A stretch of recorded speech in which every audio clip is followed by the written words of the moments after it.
Sangli railway स्थानकावर Vande Bharat express या नवीन रेल्वेचे जल्लोषी स्वागत करण्यात आले। सायंकाळी 5:30च्या सुमारास ही गाडी स्थानकात येताच उपस्थित सांगलीकरांनी भारत मातेचा जयघोष करीत आनंद व्यक्त केला। ढोल ताशाचा निनाद, फटाक्याची आतिषबाजी यावेळी करण्यात आली।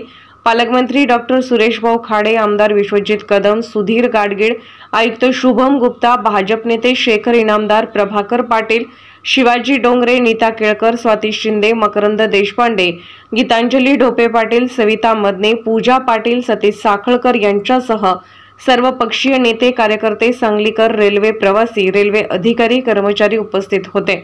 शेवटी पालकमंत्री डॉक्टर सुरेश खाडे, आमदार विश्वजित कदम, सुधीर गाडगीळ यांनी वंदे भारत एक्सप्रेसला हिरवा झेंडा दाखवून पुढील प्रवासासाठी मार्गस्थ केले।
नंतर वेगळा करूया। नाही सतीश आहे।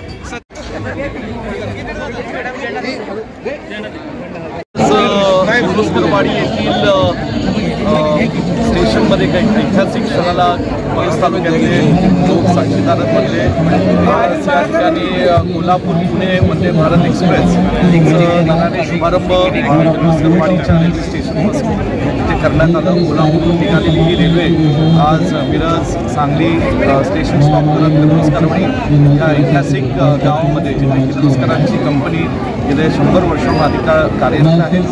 पळस तालुका माझ्या पळसकर गाव मतदारसंघातले गुरुस्करवाडी एक महत्त्वाचं गाव आहे जिथे अनेक उद्योग आहेत। आज नागरिकांच्या दृष्टीने आज चांगला हे कोल्हापूर पुणे एक्सप्रेस ही वंदे भारतची सुरू झाली आहे। मी सर्व प्रवाशांना माझ्या शुभेच्छा देतो आणि वंदे भारतला आणि रेल्वे बोर्डाला माझ्या शुभेच्छा देतो। आपल्याला आज हा ऐतिहासिक दिवस आहे। सांगलीच्या इतिहासामध्ये शेरी बुलेट ट्रेन सांगलीला आज थांबते आहे आणि याचा खूप आनंद आहे। आणि आम्ही आता तुम्ही बघताय गणरायाच्या आरतीच्या पार्श्वभूमीवर त्यांचं आम्ही स्वागत केलं।